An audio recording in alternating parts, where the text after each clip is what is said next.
পুরস্কার দিবে, তিনটা দেখাবো, বাকিটি দেখাবো না। প্রথম পুরস্কার দিবে ইরজিউ মগফুরান লাক, যাও তোমাদের গুনাহ মাফ। আর কি চান? দ্বিতীয় পুরস্কার বুদ্দিলা সাইয়্যাতিকুম হাসানাত, গুনার জায়গাগুলা নেকি দ্বারা পরিপূর্ণ হবে।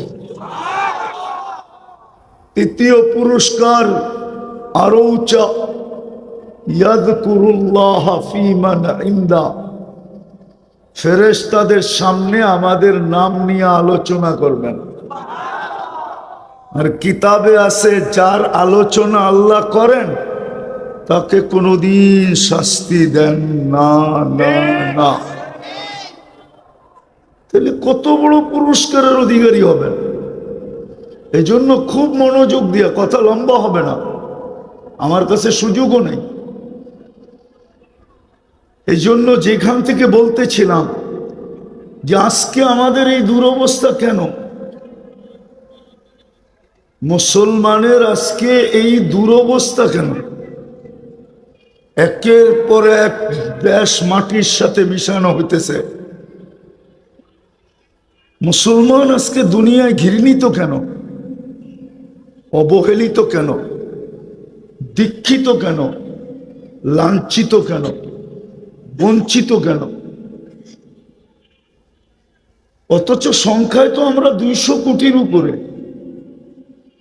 সম্পদ যদি দেখি তাইলে দুনিয়ার 70% সম্পদ, 70% সম্পদ মুসলমানের হাতের মুঠার ভিতরে। আপনি শুধু শুনে রাখেন আর নোট করেন, পরে তাহকিক করেন। হুজুররা হয়তো মানবে না, শিক্ষিত মানুষও হয়তো মানবে না, কিন্তু আমি তাহকিক করে বলতেছি দুনিয়ার 70% সম্পদ কার কাছে? মুসলমানদের কাছে। বাকি 30% বাকি দুনিয়ার কাছে, 70% মুসলমানের কাছে। দুনিয়ার সবচেয়ে বেশি খায় মুসলমান। মুসলমানের চেয়ে বেশি আইটেম দুনিয়ার কেউ জানে না। আমি ঘুরা বলতেছি, কোনো মিডিয়া টিডিয়া না। আমি 103টা দেশ দেখছি। অহংকার করে বলতেছি না, বুঝানোর জন্য। 7টা মহাদেশ দুনিয়াতে আছে, 7টা দেখছি। বৎসরে 2বার 3বার এরকমও যায় যে আমার 3 বেলার খাওয়া 3 মহাদেশে হয়। অহংকার করে বলতেছি, কোনো অহংকার, আল্লাহ জানে। এই জন্য আমি দেখা বলতেছি, মুসলমানের চেয়ে বেশি আইটেম দুনিয়ার কেউ খায় না। মুসলমানের চেয়ে বেশি কাপড় দুনিয়ায় কেউ পরে না। শুধু এই থানার নাম কি, এই শিবচরে যত ব্যবহৃত কাপড় আলমারিতে আছে, ইউরোপের কোন দেশে এত ব্যবহৃত কাপড় আলমারিতে নাই। প্রমাণ দিমু। কেউ ইউরোপ গেছেন? এদিকে কেউ গেছেন? মজমায় কেউ গেছেন? প্রবাসী কেউ আছে ইটালির? ওই যে আছে, একটু পর পর পুরান কাপড় রাখার বক্স রাখা আছে রাস্তার পাশে, ঠিক না? হ্যাঁ, সত্য তো। যদি পুরান কাপড় আলমারিতে থাকতো তাহলে বক্স কেন রাখা আছে? ওটার গায়ে লেখাও আছে ব্যবহৃত কাপড় এইখানে ঢালো, যেমন আমাদের ডাস্টবিনে লেখা থাকে। জিজ্ঞেস করেন ইটালি, আমি গেছি তো, জিজ্ঞেস করেন। Enter Europe, America, Australia, Canada, সব জায়গায় একটু পরপরই চৌরাস্তায় বড় সুপার শপের সামনে বক্স রাখা আছে পুরান কাপড় রাখার জন্য। আমাদের দেশে যত পুরান কাপড় আছে, এত কাপড় ওদের আলমারিতে নাই। ওরা তো ইউজ করে শেষ ফালায়া দিল, ওইগুলাই আপনাদের দেশে আসে আবার গাট্টি হইয়া। যান সদরঘাট যায় দেখেন, চিটাং যায় দেখেন, তো মুসলমান কাপড় সবচেয়ে বেশি ব্যবহার করে। দুনিয়ার সবচেয়ে বেশি ব্র্যান্ড মুসলমান ব্যবহার করে। সবচেয়ে বেশি ব্র্যান্ড কি ব্যবহার করে? মুসলমান ব্যবহার করে। আমাদের কর্ণধারদেরকে জিজ্ঞাসা করেন, আমাদের কর্ণধার যারা আগে ছিল এখনো আছে, এক একটা কোডের দাম কত পাবেন না আপনি ইউরোপ আমেরিকাতে। এত দাম দিয়া বিল গেটসও কোট পড়ে না, যত দাম দিয়ে আমাদের কর্ণধাররা কোট পড়ে আর লম্বা লম্বা বুলি ছাড়ে। এত দামের ব্র্যান্ডের কোট ওরা পড়ে না। ওদের থিওরি হইল দামি কাপড় কিনে গাদা। হাসে হুজুরে।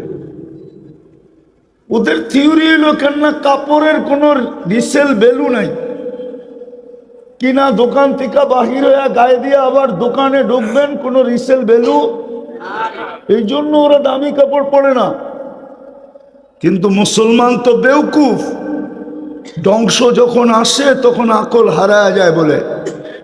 এটাই প্রবাদ বাক্য, পতন যখন আসে ঘনাইয়া, আকল জ্ঞান বুদ্ধি সব যায় হারায়া।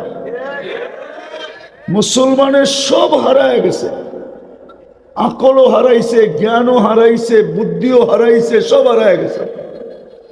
এই জন্য জুতা পড়ে 20 লাখ টাকার আছে, নেটে সার্চ দেন বাংলাদেশি পাবেন, নাম বলবো না, আমি নাম জানি। 20 লাখ টাকার জুতা পড়ে। ও কি পড়ে না মাথায় দিয়ে ঘোরে? 20 লাখ টাকার টাকার পায়ে দেয় কেমনে, ঠিক না? দুনিয়ার ব্র্যান্ড ব্যবহার করে মুসলমান। হায় হায়, আমার যুবকরা 14 তারিখে যেই টাকা খরচ করে ভালোবাসার ডেতে, এই শিবচরের যুবকরা যে টাকা খরচ করে, আমার মনে হয় না আমি আমেরিকাতে 14 তারিখ দেখছি এত টাকা খরচ। কোনো টাকাই খরচ করে না। ওরা তো ফুল দেয়, হোটেলে বসায়া খাওয়ায়, মুস্কি মুস্কি হাসে, পার্সেল দেয়, পারে না কলিজাটা বের করে বুনা করে দিয়া দিতে। তারপরও যেন লেখা দেয় I.U। ও দেখুক আর না দেখুক, বন্ধুরা তো দেখবো না, কলিজা দিয়া দিলে ও থাকবে নাকি? ও মইরা যাক, কিন্তু বন্ধুরা তো দেখবো যে ওরে ... লেখছে। 31st নাইটে আমাদের দেশে যে টাকা খরচ হয়, 31st নাইটে আমাদের দেশে যে টাকা আতশবাজিতে খরচ হয়, ওটা দিয়া বাংলাদেশের একটা ছোটখাটো জেলাকে ধনী বানানো যায়। অথচ আমি 31st নাইট অস্ট্রেলিয়ায় দেখছি। আপনি নেটে সার্চ দেন 31st নাইট ইন অস্ট্রেলিয়া, শুধু সিডনি ব্রিজ ছাড়া কোনো সিনারি আসবে না। চ্যালেঞ্জ আমার সাথে, শুধু সিডনি ব্রিজে হয়, আর কোথাও হয় না। হুজুররা মনে হয় বিশ্বাস করে না। আমি তো ওই দিন ওইখানে ছিলাম, সিডনিতে ছিলাম, 31st নাইট। আমি তো দুনিয়া ঘুরে বলতেছি, আমি তো তোমাদের স্বাধীনতা দেখি নাই। কারণ আমি 18 জুলাই চলে গেছি ইংল্যান্ডে, 5 তারিখে রাত্রে ছিলাম আমি আকাশে। যখন ক্যানাডায় নামছি তো ওদেরকে একটু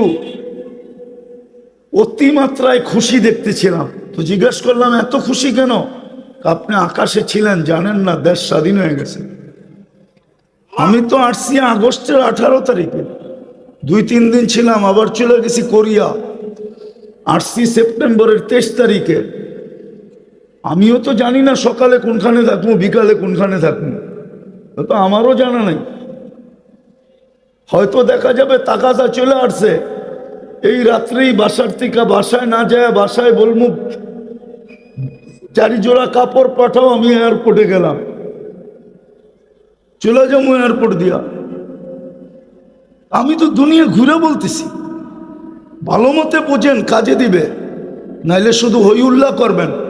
কালকে এই চেহারা আল্লাহকে কি করে দেখাবেন?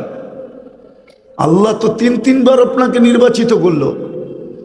মানুষ যদি 3 বার দুনিয়াতে নির্বাচিত হইয়া বিশাল বড় পেপারের হিডিং দিতে পারে, বিশাল বড় ত্রণ বানাইতে পারে, বিশাল বড় সংবর্ধনা আয়োজন করতে পারে, দুনিয়াতে মাটিতে নির্বাচিত হয়ে, আপনি তো তিনবারে নির্বাচিত, তাও আল্লাহর কুদরতি হাত দ্বারা। প্রথম আপনি মানুষ হিসাবে নির্বাচিত, দ্বিতীয় আপনি মুসলমানের ঘরে নির্বাচিত, তৃতীয় আপনি উম্মতে মুহাম্মাদি হিসাবে বাছাইকৃত ভাবে নির্বাচিত। বাছাই, আরে বাছাই বুঝেন? হ্যাঁ, সারা বাজার ঘুরা পছন্দের একটা কিনছে, আপনি হইলেন ওই বাছাইকৃত।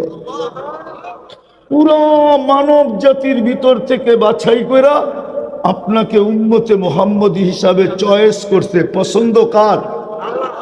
হ্যাঁ, আল্লাহ চিনেন।